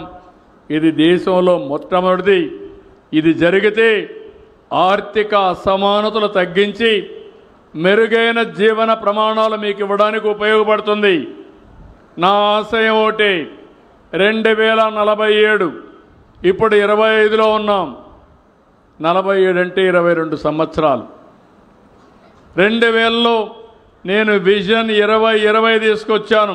ఆ రోజు మన ఆంధ్రప్రదేశ్ రాష్ట్రానికి. ఈరోజు హైదరాబాద్ దానికి నమూనా, దానికి సాక్షి. ఈరోజు 47కు నేను ఏదైతే తీసుకొస్తున్నానో ఎవ్వరికి అనుమానం అవసరం లేదు. మీరు ఒకటే చేయాల్సింది, నేను చెప్పేది మీరు అర్థం చేసుకోండి, మీరు కూడా అనుసంధానం కాండి, దీన్ని ఆచరించండి. తప్పకుండా మీ అందరూ పైకి వస్తారని చెప్పి మీ అందరికీ విజ్ఞప్తి చేస్తున్నా. అట్లా కాకుండా కొన్ని పార్టీలు ఉంటాయి, వాళ్ళు చెయ్యరు, వేరే వాళ్ళు చేస్తూ ఉంటే చేయనియరు. తప్పుడు వార్తలు వేస్తారు, సోషల్ మీడియాలో చెప్పి ప్రజలను రెచ్చగొట్టాలనుకుంటున్నారు. నేను అందుకే చెప్పా, ఈ CBN 14 సంవత్సరం CBN కాదు, 1995 CBN అని చెప్తున్నా. ఎవరికైనా డౌట్ ఉంటే ఒకసారి పాత చరిత్రకి వెళ్తే, ఎవరైనా కానీ law and order problem create చేయాలంటే అదే చివరి రోజు. మా ఆడబిడ్డల జోలుకొస్తే ఖబర్దార్, జాగ్రత్తగా ఉండండి. ఒకవేళ గంజాయి మత్తుంటే గంజాయి మత్తు వదిలిస్తా, రాజకీయ ముసుగుంటే ముసుగు తొలగిస్తా, రౌడీల్ని రౌడీలుగానే చూస్తానని చెప్పి మరొక్కసారి హెచ్చరిస్తున్నా. స్వేచ్ఛ, రక్షణ, మా ఆడబిడ్డలు ఫ్రీగా తిరిగే రోజు వస్తే దానికంటే మించిన ఆనందం ఇంకోటి ఉండదు. దీనికి అందరినీ సహకరించమంటున్నా. సహకరిస్తే సహకారం తీసుకుంటా, అడ్డం వస్తే ఏం చేయాలో చేసి చూపిస్తా. తమాషా కాదు. అందుకే మిమ్మల్ని కూడా కోరుతున్నా. ఈరోజు నేను చూసినప్పుడు అనిపిస్తుంది, నేను వచ్చినప్పటి నుంచి చూస్తున్న 2 గంటల 17 నిమిషాలు అయింది, అయినా ఒక్కరు కదలలేదంటే దీన్ని చూసిన తర్వాత నా మీద ఈ ప్రభుత్వం పైన మీకు విశ్వాసం ఉంది. ఈ విశ్వాసాన్ని కొనసాగించండి. మీరే చూస్తారు ఏం చేయబోతున్నామో. ఎందుకంటే మీరందరూ ఆశీర్వదిస్తే అదే నాకు బలం. మీరందరూ ఓట్లేశారు. నేను మా మిత్రుడు పవన్ కళ్యాణ్ ఇద్దరం కలిసి పోటీ చేశాం. బీజేపీ కలిసి వచ్చింది. 3 పార్టీలు, డబల్ ఇంజన్ సర్కార్, డబల్ డిజిట్ గ్రోత్ వచ్చింది. దీనివల్ల లాభాలు ఏంటని మీరు ఆలోచిస్తే, కేంద్రంలో ప్రభుత్వం ఉంది, ఇక్కడ ప్రభుత్వం ఉంది. నేను ఏది కూడా వదిలిపెట్టను. దానికి కేంద్రం సహకరిస్తున్నారు. ఈ 2 వల్ల బాగుపడేది ఓట్లేసిన మీరే బాగుపడుతున్నారని మరొక్కసారి విజ్ఞప్తి చేస్తున్నా. 57% ఓట్లేశారు, 94% అభ్యర్థులు గెలిపించారు. నేను అందుకే చెప్పాను, ఇద్దరు కొత్త వాళ్ళైనా కొత్త జోడి యంగ్స్టర్స్ ఇద్దరిని గెలిపించిన ఘనత మీదే. నేను వాళ్ళని కూడా వదిలిపెట్టను. వీళ్ళనే కాదు, అందరు ఎమ్మెల్యేలకు చెప్తున్నా, 1 to 1 చెప్తున్నా, వాస్తవాలు తెప్పించుకుంటున్నా, ఎప్పటికప్పుడు చెప్తున్నా. మారే వరకు ప్రయత్నం చేస్తా. మారకపోతే ఏం చేయాలో నేను మాత్రం ఒకే లక్ష్యం. ఆ లక్ష్యం ఈ పేదవాళ్ళు బాగుపడాలి, ఈ రాష్ట్రం అన్ని రంగాల్లో అభివృద్ధి కావాలి.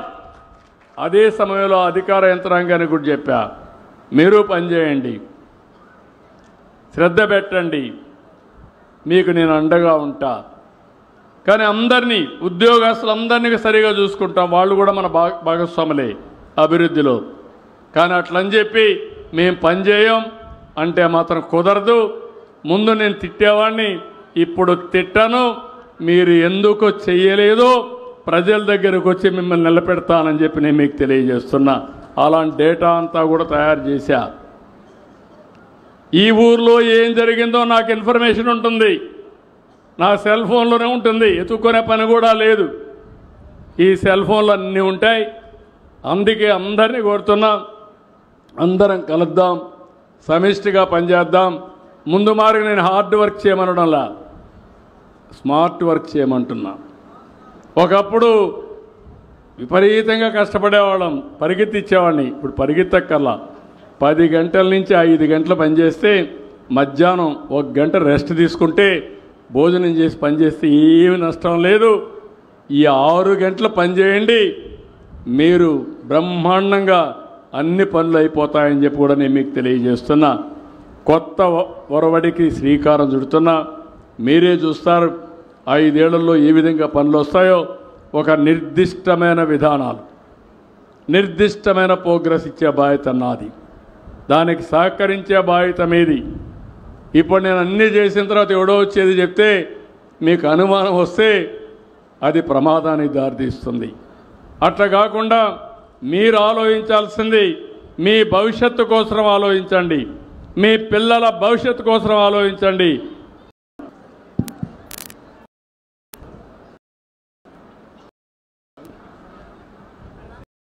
కుటుంబాలు ఏంటి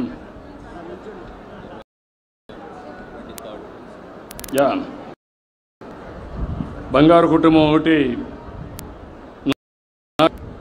మైక్ చెప్పమ్మా, నీ సమస్య ఏంటి చెప్పమ్మా. నీ సమస్య ఏంటి చెప్పమ్మా. సీఎం గారికి నమస్కారం. దగ్గర పెట్టుకోదాం.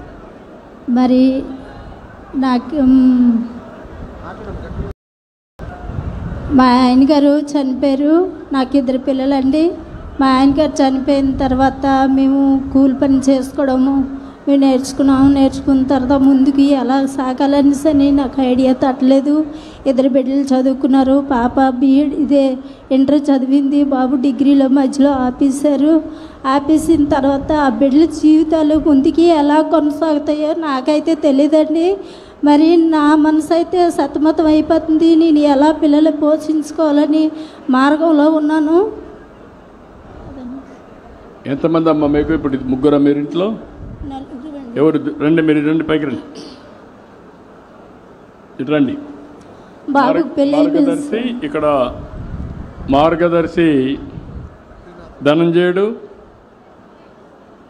రమ ఈ పక్కన, ఈ పక్క రాబరా, ఈ పక్కన. నువ్వేం చేస్తామా? నువ్వు మాట్లాడు. నా పేరు సురేష్ కుమార్ సార్.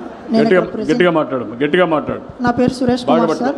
నేను ఇక్కడ ప్రెసెంట్ లోకల్లోనే గ్యాస్ ఏజెన్సీలో చేస్తున్నాను సార్. గ్యాస్ ఏజెన్సీలో పనిచేస్తాను.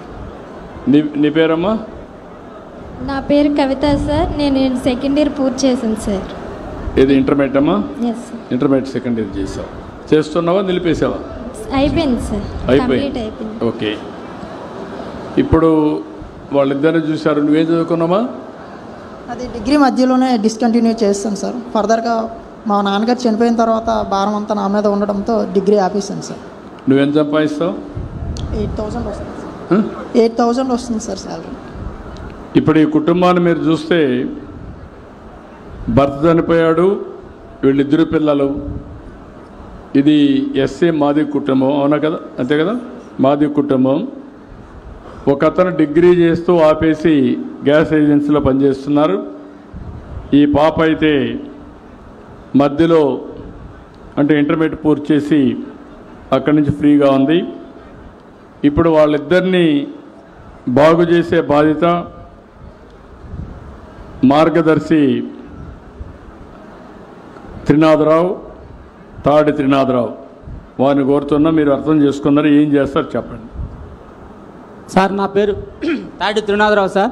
గౌరవనీయులైనటువంటి ముఖ్యమంత్రి గారికి మరి ఈరోజు మా గ్రామానికి విచ్చేసి ఆయనతో పాటు పక్కన నిల్చున్నటువంటి అదృష్టాన్ని కల్పించినందుకు నేను చాలా సంతోషంగా భావిస్తున్నాను సార్. నా పేరు తాడి త్రినాథరావు సార్. ఇదే దత్తి వెంకటాపురం గ్రామం సార్. పక్కనే మాది 1 కిలోమీటర్ దూరం సార్. ఇదే గ్రామ పంచాయతీ సార్ మాది. ఇది మాది చాలా మారుమూల గ్రామం సార్. మేము ఎంతో కష్టపడి నేను మా ప్రాంతం నుంచి మొట్టమొదటిసారిగా ఉస్మానియా యూనివర్సిటీలో MA సంస్కృత్ చదివాను సార్. ఆంధ్ర యూనివర్సిటీలో MA తెలుగు చదివాను. 3 పీజీలు చేశాను సార్. 2 BEdలు చేశాను. నెట్ సెట్ లాంటి ఎగ్జామ్స్ అన్నీ క్వాలిఫై అయ్యాను సార్. మనం పెట్టినటువంటి 2018 DSCలో సార్ నేను స్టేట్ లెవెల్లో 2nd ర్యాంక్ సంపాదించి పోస్ట్ గ్రాడ్యుయేట్ టీచర్గా నేను సెలెక్ట్ కావడం జరిగింది సార్. ఇప్పుడు నేను ప్రిన్సిపల్గా చేస్తున్నాను సార్. నిల్మన్ల BC వెల్ఫేర్ రెసిడెన్షియల్ స్కూల్లో ప్రిన్సిపల్గా చేస్తున్నాను సార్. అయితే ఆ రోజు నేను ఈ మారుమూల గ్రామం నుంచి ఎన్నో కష్టాలు పడి గజపతి నగరం జూనియర్ కళాశాల, విజయనగరం MR కళాశాలలో చదువుకోవడం జరిగింది సార్. నేను ఎన్నో ఆర్థిక ఇబ్బందులు, తర్వాత ఎటువంటి సౌకర్యాలు లేనటువంటి ఇబ్బందులు మేము ఫేస్ చేశాను సార్. అయితే మీరు గౌరవ ముఖ్యమంత్రి గారు ప్రవేశపెట్టినటువంటి P4 కార్యక్రమంలో భాగంగా, P4 అంటే పబ్లిక్ ప్రైవేట్ పీపుల్ పార్ట్నర్షిప్ అండి. మరి ఆ కార్యక్రమానికి నేను బాగా ఇన్స్పైర్ అయ్యానండి. ఎందుకు ఇన్స్పైర్ అయ్యానంటే ఆ రోజు మాకు ఎవరైనా చేయూతనిస్తే బాగున్ను, ఉన్నత చదువులు చదివి ఏదైనా సాధించాలన్నటువంటి సంకల్పంతో ఉన్నప్పుడు నాకు ఆ రోజు మా చిన్నాన్నగారు తాటి అప్పుల స్వామి మాస్టర్ గారు కొంచెం చేయూతనిచ్చి నన్ను ఈ స్థాయికి వచ్చేటట్లు ప్రోత్సహించారు సార్. కాకపోతే అందరికీ అలాంటి చిన్నాన్నలో లేకపోతే అన్నీలో ఉండకపోవచ్చు సార్. అందువలన ఈ P4 కార్యక్రమం అనేది చాలా అద్భుతమైన కార్యక్రమం సార్. నేను చాలా ఇన్స్పైర్ అయ్యాను. ఒక ప్రిన్సిపల్గా మాకు కూడా కొన్ని ఇన్స్ట్రక్షన్స్ ఉన్నాయి సార్. ఈరోజు నేను మీరు పెట్టినటువంటి BC వెల్ఫేర్ రెసిడెన్షియల్ స్కూల్లోనే నేను ప్రిన్సిపల్గా ఉన్నాను సార్. ఎంతోమంది పేద విద్యార్థులకు మేము అంటే ప్రభుత్వం సహకారంతో అన్ని రకాల ప్రభుత్వం ఇచ్చినటువంటి ప్రోత్సాహంతో ఎంతోమంది పేద విద్యార్థులను మేము అభివృద్ధి చేయడానికి పాటుపడుతున్నాం. ఆ భాగంగానే ఈ P4 కార్యక్రమం భాగంగానే నేను ఈ యొక్క కుటుంబం తంటిపాకుల నాగమణి కుటుంబం గురించి తెలుసుకొని మా గ్రామ పెద్దల్ని సంప్రదించడం జరిగిందండి. వాళ్ళు పిల్లలు ఒక అమ్మాయి ఇంటర్మీడియట్ మధ్యలో ఆపివేయడం జరిగింది. ఇంటర్మీడియట్ BPC పాస్ అయిన తను యొక్క కోరిక ఏంటంటే BSc నర్సింగ్ చదవాలని కోరిక ఉందండి. నా దగ్గర ఎంతోమంది పాత విద్యార్థులు బీఎస్సీ నర్సింగ్ పూర్తి చేసిన వాళ్ళు, బీఫార్మసీ పూర్తి చేసిన వాళ్ళు, ఎంబీబీఎస్ చదివిన వాళ్ళు విద్యార్థులు చాలామంది ఉన్నారు సార్. అవసరమైతే వాళ్ళ యొక్క సహకారం తీసుకొని ఈ అమ్మాయికి బీఎస్సీ నర్సింగ్ కంప్లీట్ చేసే విధంగా నేను ప్రోత్సాహాన్ని ఇవ్వడం జరుగుతుంది సార్. తప్పకుండా వాళ్ళ కుటుంబానికి నేను అన్ని రకాలుగా ఆదర్శవంతంగా ఉండి నేను ఏ విధంగా అయితే ఈ స్థాయి నుంచి ఆ స్థాయికి డెవలప్ అయ్యామో అదేవిధంగా వాళ్ళని కూడా చేయనివ్వడం జరుగుతుంది సార్. తప్పకుండా నేను వాళ్ళని అభివృద్ధి చేసే విధంగా పాటుపడతాను సార్. అది నా యొక్క హామీ సార్. అదే మరిగా ఇతనికి అతన్ని ఎట్లా మోటివేట్ చేస్తారు చెప్పండి. ఆయన డిగ్రీ ఫైనల్ ఇయర్లో డిస్కంటిన్యూ చేయడం జరిగింది సార్. అవసరమైతే ఆయనకి మళ్ళీ డిగ్రీ ఎగ్జామ్ కట్టించి ఆ డిగ్రీ పాస్ చేయించి ఆ డిగ్రీ పాస్ అయిన తర్వాత ఒకవేళ ఆయన సైన్స్ గ్రూప్ అయినట్లయితే ఏదైనా కంపెనీల్లో మన మెడికల్ కంపెనీల్లో జాయిన్ చేసే విధంగా నేను చర్యలు తీసుకుంటాను సార్. ఆయన కూడా ఏదైనా మార్గదర్శకంగా చేసి ఆయన కూడా మంచి స్థాయిలో తీసుకురావడానికి ప్రయత్నం చేస్తున్నాను సార్. ఏం చేస్తావా నువ్వు? అది చేస్తావా? చదువుకుంటావా? కంప్లీట్ చేస్తావా? కంప్లీట్ చేసి ఆయన గైడెన్స్ తీసుకుని సెటిల్ అవుతావా? పాపను చదివిస్తాడు, నీకు కూడా చేస్తారు. నమ్మకమైనా చదువుతారు ఇద్దరు. మీరు కలెక్టర్ గారిని ఈవిడికి ఒక కిరాణా కొట్టు పెట్టించండి ఆ తల్లికి. సో దట్ అడిషనల్ ఆదాయం వస్తుంది. ఇమీడియట్గా పెట్టించండి. అడిషనల్ ఆదాయం తెప్పించే బాధ్యత కిరాణా కొట్టు మేము పెట్టిస్తాం. మీరు ఆవిడకి నేర్పించి 10 రూపాయలు సంపాదించే మార్గం చూపించండి. వాళ్ళిద్దరిని సెటిల్ చేసే విధంగా మీరు వర్కౌట్ చేయాలి. అలాగే సార్, తప్పకుండా నా యొక్క ప్రయత్నం చేస్తాను సార్. Thank you. ప్రయత్నం కాదు, జయప్రదం చేయాలి. ఒకవేళ చేయలేకపోతే కలెక్టర్కి చెప్పండి, నేను అడిషనల్గా హెల్ప్ చేపిస్తాను. ఓకే. దెన్ రెండో బంగారు కుటుంబం పల్లెడు ధనంజయ నాయుడు. చెప్పమ్మా. నమస్కారం సార్. చెప్పమ్మా. నా పేరు ధనంజయ నాయుడు. గట్టిగా మాట్లాడు. నా పేరు ధనంజయ్ సార్. నా పేరు ధనంజయ్. చెప్పమ్మా, గట్టిగా మాట్లాడు. Okay sir. నా పేరు ధనంజయ్ సార్. దగ్గర పెట్టుకో, మైక్ దగ్గర పెట్టుకుంటే వినపడుస్తుంది. నా పేరు ధనంజయ్ సార్.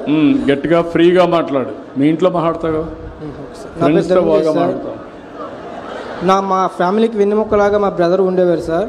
మా బ్రదర్కి హెల్త్ ఇష్యూ అయ్యి హాస్పిటల్లో ఎన్నో సంవత్సరాలు బట్టి తిప్పాం సార్. కానీ ఏమాత్రం న్యాయం జరగలేదు. కానీ హాస్పిటల్లో చనిపోయారు సార్. అతను హాస్పిటల్ నుంచి తీసుకురావడానికి కూడా మా దగ్గర ఎటువంటి అమౌంట్ లేక మా ఈదులో ఉన్న కొంతమంది దాతలు అమౌంట్ ఇచ్చి అతను అక్కడి నుంచి హాస్పిటల్ నుంచి తీసుకొచ్చారు సార్. అప్పుడు నేను హైదరాబాద్లో ఉండేవాడిని సార్. ఆయన చూడటానికి కూడా నాకు అవ్వలేదు సార్. ఆయన చూసే ఒక ఇది కూడా నాకు లేకుండా అయిపోయింది సార్ వాళ్ళు. ఆ తర్వాత నేను ఇంటికి వచ్చాను సార్. ఇంటికి వచ్చేసరికి చూద్దామన్నా సరే ఆయన ఫేస్ కూడా నా ముందు లేదు సార్. నేను చాలా బాధపడ్డాను సార్. తర్వాత ఏమో మా ఫ్యామిలీ బాధ్యత అంతా నా మీదకి వచ్చింది సార్. మా మదర్ అండ్ మా ఫాదర్ ఇద్దరు కూడా ఓల్డ్ ఏజ్ సార్. వాళ్ళు ఏం పని చేయలేరు.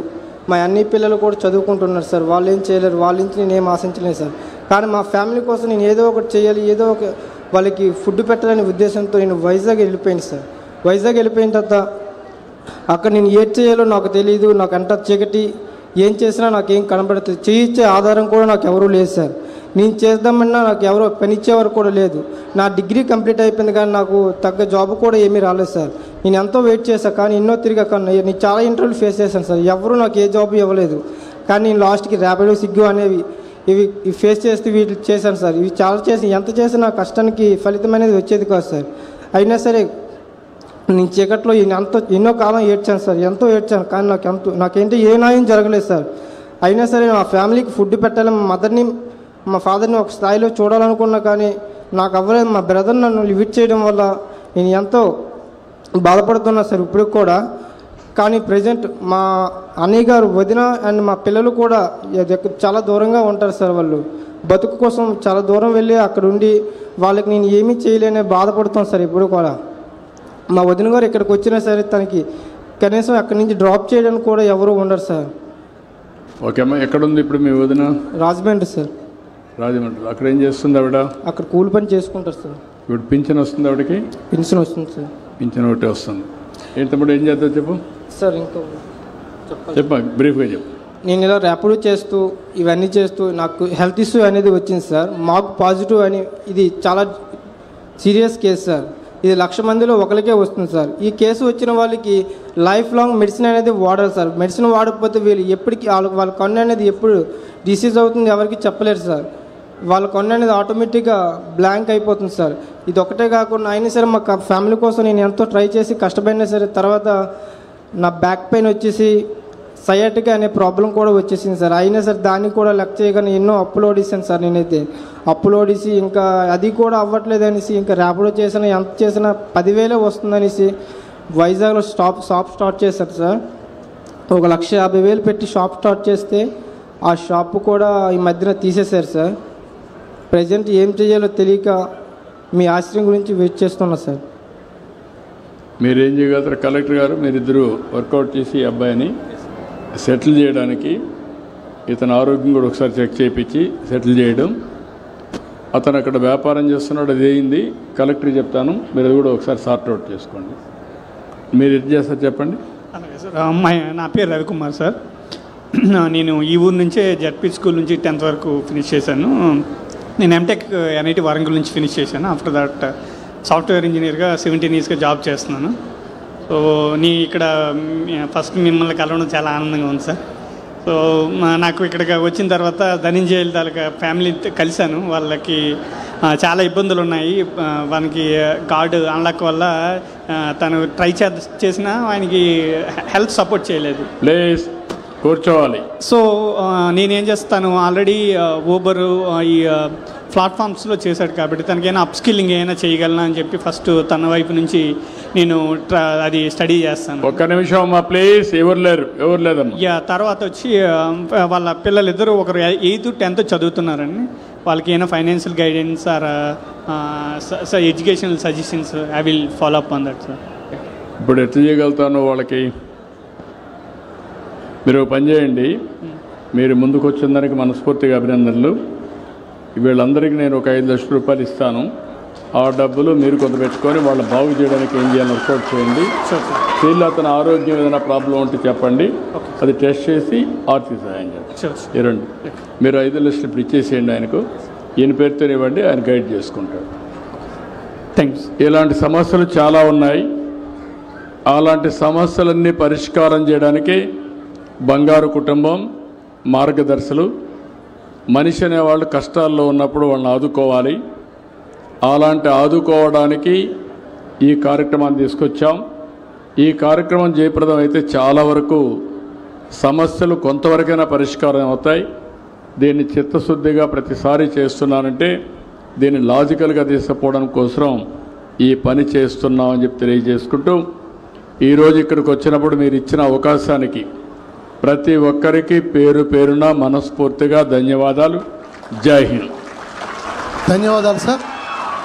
ఆంధ్రప్రదేశ్ రాష్ట్ర చరిత్రలోనే కాకుండా దేశ చరిత్రలోనే ఒక గొప్పదైనటువంటి సంక్షేమ అభివృద్ధి సందేశాన్ని అందించిన మాన్య ముఖ్యమంత్రి వారికి ధన్యవాదాలు తెలియజేస్తూ, గౌరవ ముఖ్యమంత్రి వారి చేతుల మీదుగా